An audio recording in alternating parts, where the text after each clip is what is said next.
Hello friend, নতুন আরেকটি ভিডিওর সঙ্গে আমার চ্যানেলে তোমাদের সবাইকে ওয়েলকাম আর অনেক অনেক অনেক ভালোবাসা। তো তোমরা সবাই কেমন আছো? আশা করি তোমরা সবাই ভালো আছো, আমরাও খুব ভালো আছি। তো এখন বাজে সকাল 11টা। তো বাজারে গেছিলাম, বাজার থেকে এইমাত্র আসলাম, তো ভিডিওটা শুরু করলাম। তো আজকে হচ্ছে তোমাদের দাদা ভাইয়ের জন্মদিন। তো আমি তো ইউটিউবে কমিউনিটি দেখেছি, তোমরা তো অনেকেই দেখে নিয়েছো। তো তোমরা সবাই প্রে করো যে ও যেন খুব ভালো থাকে। তো যাই হোক, এখন হচ্ছে কিছু রান্না বান্না করব। তো কি করব না করব সবটা তোমাদের সঙ্গে শেয়ার করব। ছোট্ট করে একটু আয়োজন করেছি, তো সেটাই তোমাদের সঙ্গে শেয়ার করব। তো তোমরা ভিডিওটা কন্টিনিউ দেখতে থাকো, আশা করি ভালো লাগবে। তো এখন যাব রান্না করতে, বাজার করে নিয়ে এসেছি, দুজনেই গেছিলাম। তো এখন যাব রান্না বান্না করতে। তো কি রান্না করছি না করছি সবটা তোমাদের সঙ্গে শেয়ার করব। তো চলো। তো বন্ধুরা, চলে এসেছি রান্নাঘরে। এখন থেকে রান্নাটা শুরু করে দেবো, না হলে অনেকটাই দেরি হয়ে যাবে। এখন প্রায় 10:30 মতো বাজে। তো প্রথমেই দেখতে পাচ্ছ মাটন নিয়ে আসা হয়েছে। তো মাটনটা আমি এখানে প্রথমেই ধুয়ে নিচ্ছি। তো ফার্স্টে মাটনটাই রান্না করব, কারণ মাটনটা রান্না করতে একটু বেশি টাইম লাগে, তার জন্য ভাবলাম এটাই প্রথমে করি।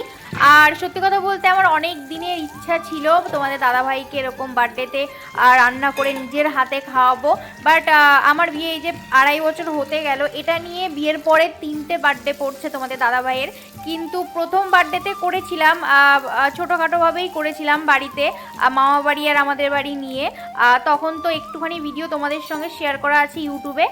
আর সেকেন্ড টাইম তোমাদের দাদাভাই এখানে ছিল, মানে পুনেতে ছিল, তখনও ওর বার্থডেতে বাড়ি যায়নি। তো সেই বার্থডেটাও আমার করা হয়নি। আর এই বার্থডেতে আমি আগে থেকে ভেবেই রেখেছিলাম যে এই বার্থডেতে তো আমি আরও মানে একসঙ্গেই থাকবো, আর আমরা এখানেই আছি। আর বাড়িতে থাকলেও করতাম, বাট এখানে যখন আছি তো তোমাদের দাদাভাইকে মানে বলেই রেখেছিলাম এই বার্থডেটাতে আমি একটু মানে অন্যরকমভাবে করতে চাই। তো যাই হোক, যেটা ভেবেছি সেটা করতে পেরেছি, এটাই অনেক।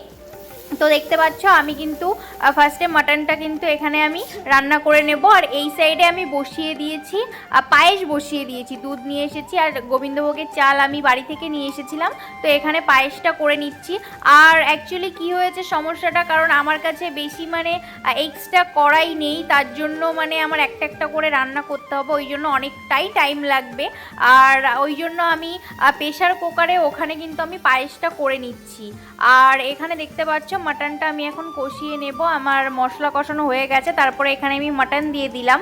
তো আগে ওই জন্য মাটনটা রান্না করে নিচ্ছি। পায়েসটা হয়ে গেলে প্রেশার কুকার থেকে আমি আবার পায়েসটা নামিয়ে নেব। নামিয়ে নিয়ে কিন্তু প্রেশার কুকারটা ধুয়ে আবার আমার এই মাটনটা প্রেশার কুকারে দিতে হবে, ওই জন্য পায়েসটা একটু তাড়াতাড়ি করে নিলাম। আর যেহেতু অনেক রান্না আছে, একটাই কড়াই আমার করতেও অনেকটা টাইম লাগবে, তার জন্য মানে যেটাতে পারছি সেটাতে একটা একটা করে কাজ এগিয়ে রাখছি। তো এখানে দেখতে পাচ্ছ মাটনটা আমার কষানো হয়ে গেছে। তো আর এই সাইডে দেখো আমি কিন্তু মাটনটা কষিয়ে তারপরে কিন্তু আমি প্রেশার কুকারে দিয়ে দিয়েছি। আর তারপরে আবার কড়াইটা ধুয়ে কিন্তু আমি এখানে ডালটা তুলে দিয়েছি। আর এই দিকে দেখতে পাচ্ছ এই যে মাটনটা বসিয়ে দিয়েছি প্রেশার কুকারে। জাস্ট 3টে থেকে 4টে সিটি মারলে তারপরে নামিয়ে নেব। নামিয়ে কিন্তু একটু আমি প্রেশার কুকারেই জ্বালিয়ে নেব, তারপরে গরম মশলা দিয়ে নামিয়ে নেব।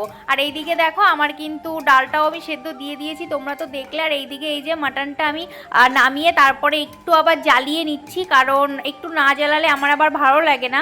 আর এইদিকে কিন্তু আমার ডালটা কিন্তু এখানে ফুটে গেছে, আর আমি এখানে জল দিয়ে দিয়েছি। জল দিয়ে এখানে আমি একটু টমেটো দিয়ে দিয়েছি, আর হচ্ছে কাঁচা লঙ্কা দিয়ে দিয়েছি। আর ওপর থেকে এই যে দেখতে পাচ্ছ যেটা মানে ফেনা টাইপের হয়, সেটা আমি ফেলে দিই, নাহলে আমার একদম ভালো লাগে না। এখনও হলুদ দিইনি, তো এরপরে আমি হলুদ দিয়ে দেবো। এই যে দেখতে পাচ্ছ হলুদ দিয়ে দিলাম। আর এইদিকে আমার মোটামুটি মাটন রান্না হয়ে গেছে, পায়েসও রান্না হয়ে গেছে। আর এখানে আমি এই যে ডালটা করে নিচ্ছি। তো তারপরেই আমি করে নেব। দেখতে পাচ্ছি এখানে কিন্তু আমি চাটনির জন্য টমেটো কেটে রেখেছি, যেহেতু দুজন মানুষ একটুখানি চাটনি বানাবো। আর এখানে একটু দুধ রেখে দিয়েছিলাম পায়েস বানানোর সময়, যেটা আমি চাটনিতে দেব। আর এইদিকে এই যে পমফ্রেট মাছ নিয়ে এসেছে, এটা তোমার দাদাভাইয়ের ভীষণ প্রিয়। আমি অতটা ভালোবাসি না, কারণ আমার কাছে একটু গন্ধ লাগে, বাট তোমাদের দাদাভাই খেতে কিন্তু ভীষণ ভালোবাসে। আর আজকে তোমাদের দাদাভাই যা যা খেতে ভালোবাসে সেগুলোই করছি। তো এই যে দেখতে পাচ্ছ পমফ্রেট মাছের একটা ঝাল করছি, মানে তেল ঝাল বলতে পারো। তো সেটাই আমি এখানে রান্না করছি। আর একটাই মাছ আনতে বলেছিলাম, যেহেতু আমি খাই না ওই জন্য বড় দেখে একটা মাছই নিয়ে এসেছে। আর এই সাইডে কিন্তু আমি ভাতটাও তুলে দিয়েছি, যেহেতু মানে টাইম বেশি নেই, এখন প্রায় 12টা 12:30 বেজে গেছে, তার জন্য তাড়াতাড়ি করে নিচ্ছি। আর এই সাইডে দেখতে পাচ্ছ আমি কিন্তু চাটনিটা বসিয়ে দিয়েছি। আর এই যে দুধটা রেখেছিলাম সেই দুধটা আমি চাটনির মধ্যে দিয়ে দিলাম। আর চাটনির মধ্যে দুধ দিলে না একটু বেশি মানে আমার কাছে। তো বন্ধুরা রান্না ভালো লাগে, কমপ্লিট হয়ে গেছে। এখন শুধু পাঁপড়টা ভাজা বাকি আছে, আর হচ্ছে 5 রকমের ভাজা বাকি আছে। তো বাদ বাকি সবই হয়ে গেছে। এখন ওগুলো ভেজে নিয়ে তারপরে হচ্ছে তোমাদের দাদাভাইকে খেতে দিয়ে দেবো। তোমাদের দাদাভাই গেছে একটু হোটেলে, তো ওখান থেকে আসলেই তারপরে দিয়ে দেবো। আর বাইরে প্রচণ্ড বৃষ্টি পড়ছে, এখনই সবে বৃষ্টিটা শুরু হলো। সকাল থেকে অনেক রোদ ছিল যখন বাজারে গেছিলাম, বাট এখন হঠাৎ করে মেঘ করে বৃষ্টি প্রচুর পরিমাণে হচ্ছে। চলো তোমাদেরকে দেখাচ্ছি।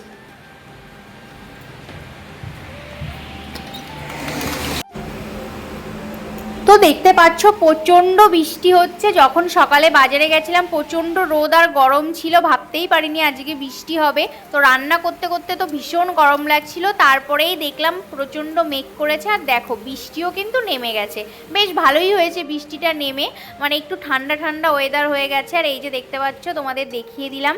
আর এইদিকে কিন্তু আমার আর কাজ আছে, এই যে 5 রকমের ভাজাটা ভাজবো। এখানে বেগুন ভাজা, তারপরে আলু ভাজা, গাজর ভাজা, তারপরে ভেন্ডি ভাজা আর পটল ভাজা, কারণ 5 রকমের ভাজা তো কমপ্লিট করতে হবে, এছাড়া আর কিছু পাচ্ছি না এখন, তাই